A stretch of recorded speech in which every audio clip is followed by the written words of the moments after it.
lots of stuff to complain about. I think that's clear. One consequence is there's no central body of conceptual frames or theories about migration at all. So that begs the question, migration theory, where are you going? Do we just leave the ship on the beach? I think that's what we've been doing so far a lot. We sort of abandon it. We say it's too complex. It doesn't really make sense. Let's abandon the ship and do some nice crazy empirical details, look for more data, and continue our efforts. I think that's good on one hand, but on the other hand, we leave the big elephant of the ship here in the room or on the beach in this case. And I think it's a problem. It's often said, migration is such a complex concept, such a complex process, there will never be a theory of migration. Just forget about it, it's too complex. I don't believe this explanation, I'm not convinced. Any social process is complex by nature. So why in other social sciences, why in other subject matters, people do have better theories, and why don't we do the same thing? Because complexity doesn't mean chaos. It just means that the process is multi-layered, it's elaborate, it's not a simple story why people migrate. It doesn't mean there are no regularities. I would even argue that this is a spatial temporal phenomenon. Migration is a highly structured process. Most people move between particular areas of origin and particular areas of destination. It's not a random process at all. If you look at the main migration so-called corridors in the world, for instance, Algeria, France, Mexico, the US, and you list the top 10, you capture a very big percentage of world migrants. Migration is a quite structural, regular phenomenon. It's not as chaotic as we tend to believe. It's not an excuse to not theorize migration. But what do we need?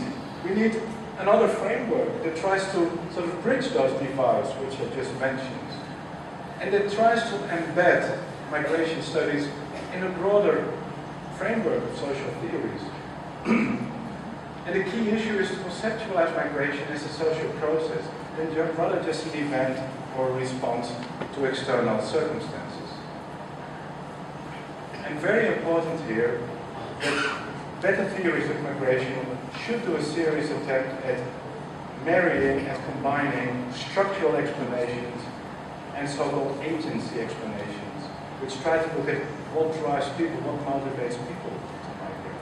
And I think that's the most difficult problem. How much?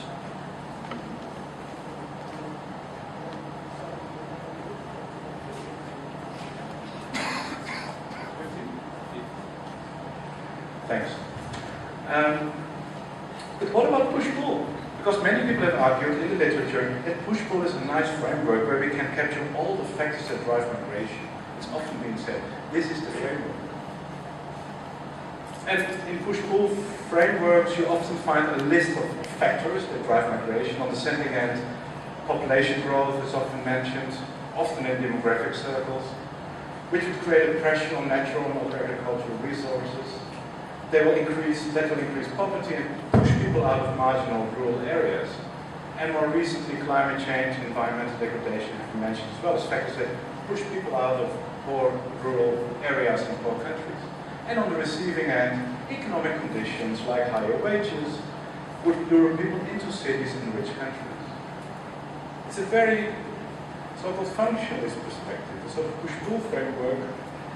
And this framework also underpins other theories, like in economics, neoclassical theories of migration, and so-called gravity models that are much used by demographers, geographers, and economists to explain migration. It seems very attractive, but there is a problem with push-pull.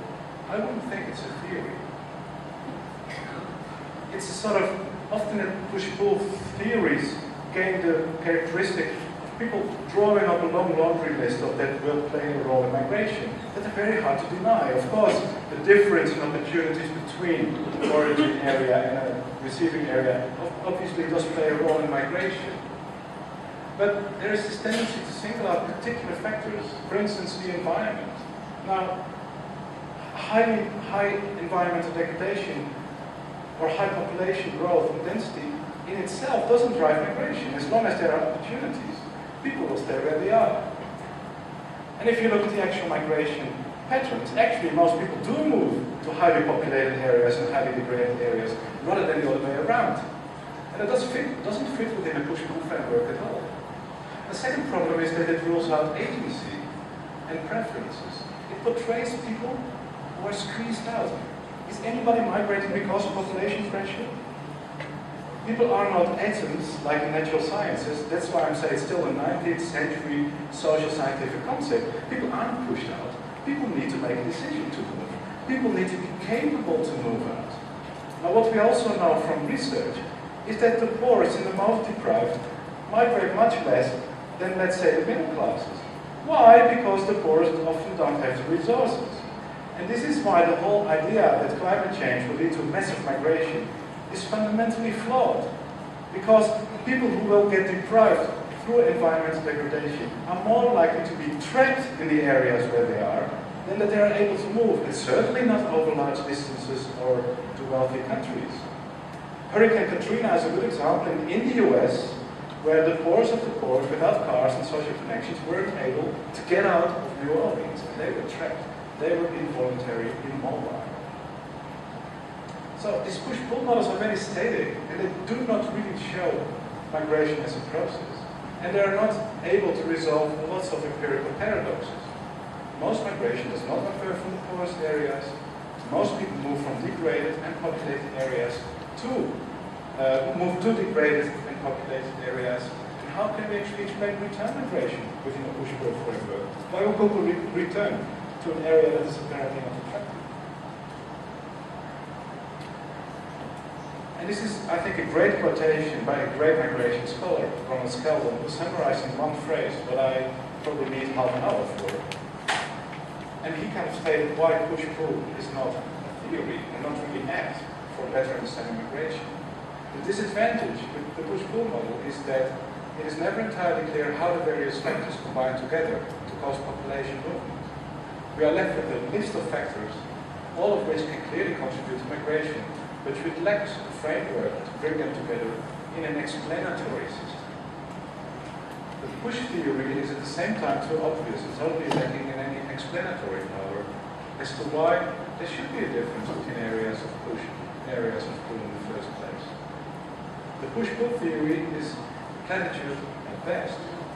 So it doesn't really address the factors that actually, deeper structural factors that lead to these different, why particular areas are more attractive than others. It doesn't address the deeper social, political, and even economic processes that drive migration. And this is, I think, push-pull. This is from a school book, an English school book.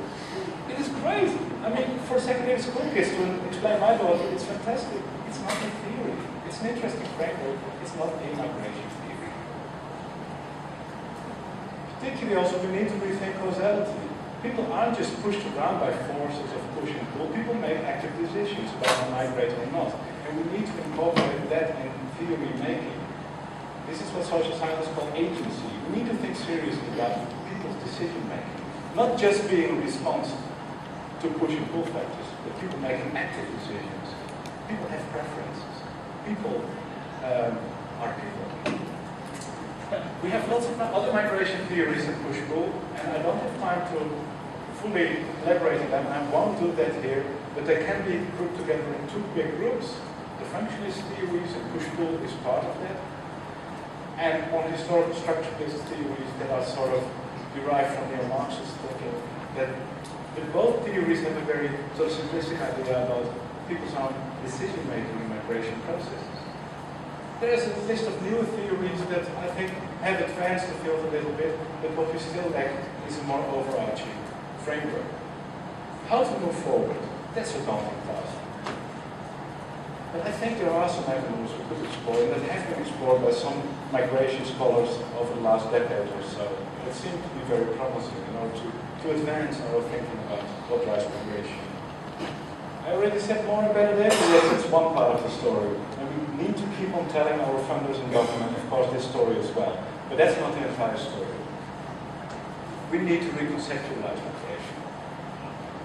And if I may summarize what I think needs to be done, and it seems simple, but it is complex, but I think the basis should be that we need to reconceptualize migration as an intrinsic part of development, rather than either its cause or its consequence, as antonym or a problem to be solved.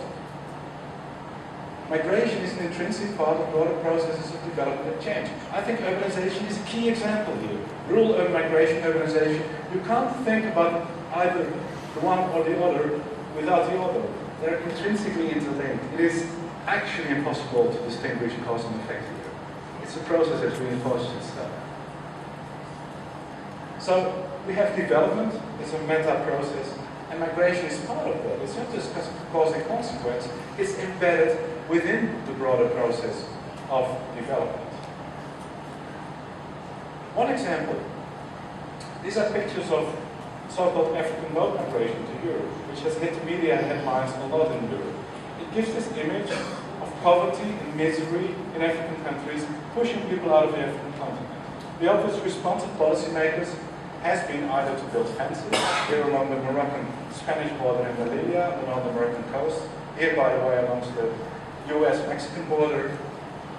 But what we see doesn't really help. People have kept on migrating, because people have found more different routes to migrate.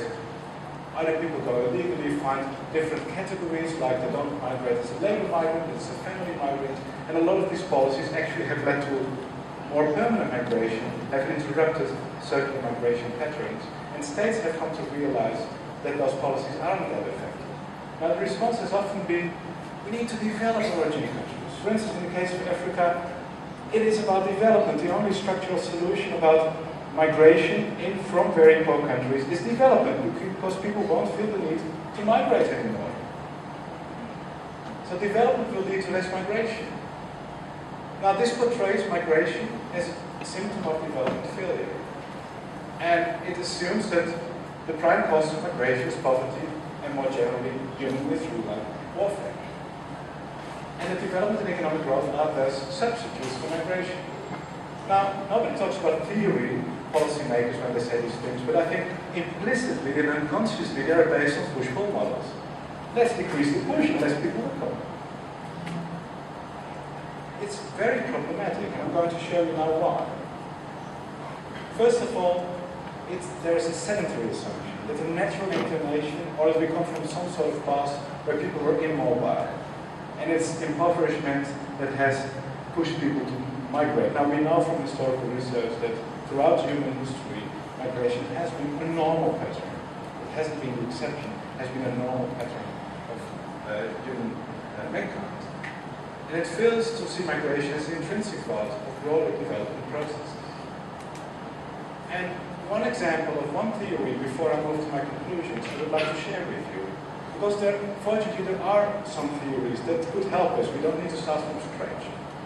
There's one theory called mobility transition theory or migration transition theory that have been developed by demographers, actually, and geographers. Zelinsky in 1971 started it. It tries to look at how have patterns of migration changed with industrial development, with demographic transitions. And it found much more complex and non-linear patterns between development and migration. And it generally found that actually, with development, however we define it, overall levels of mobility and migration tend to go up and not down. It's the complete reversal of push-pull models. And I try for international migration, I try to summarize the theory in one simple graph. What the theory tells us is that if societies, countries, areas become wealthier, they start to attract more immigrants. I think this still fits within the push-pull framework. The surprise is in the other curve, that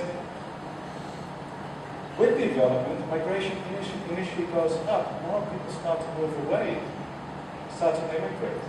And only later on, when areas, countries become wealthier, out-migration rates tend to go down. So it's a curvilinear relationship. It's not a linear relationship.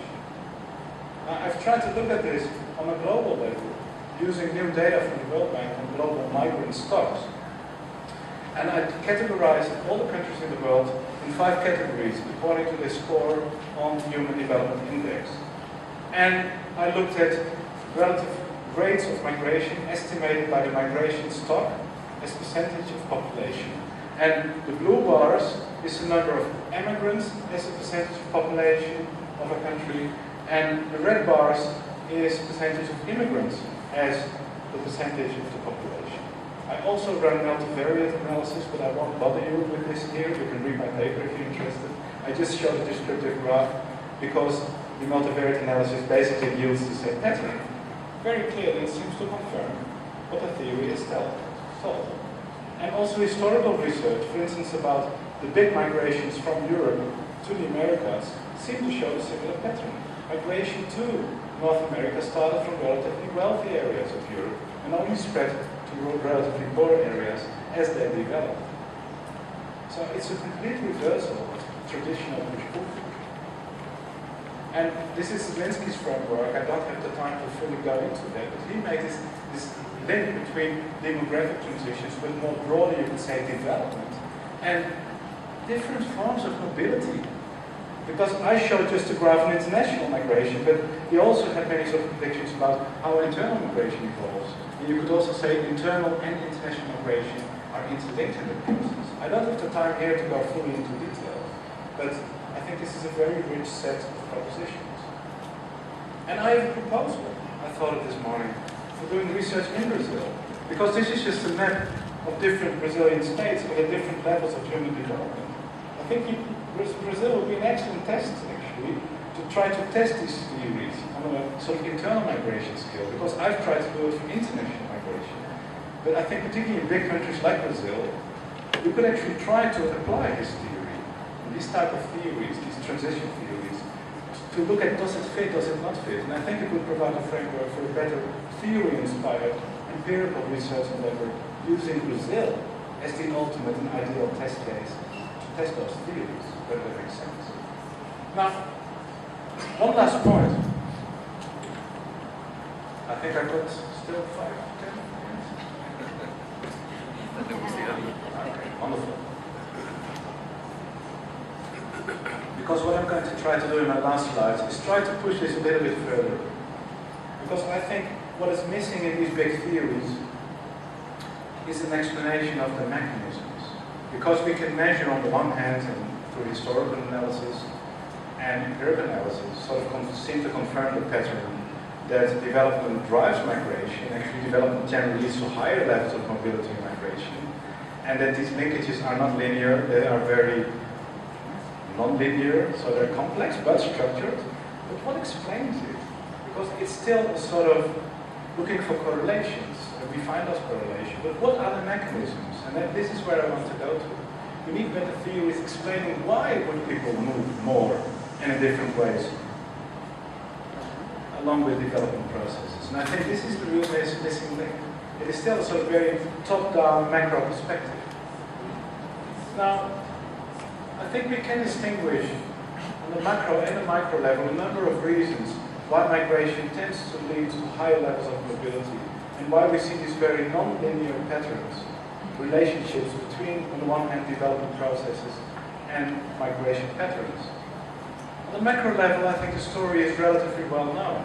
It's a story about infrastructure, obviously. It becomes easier to move around for people. There are other factors that are less often mentioned. It's particularly specialization. I mean, economists know this very well. So, if education goes up, specialization in education, also labor markets go up.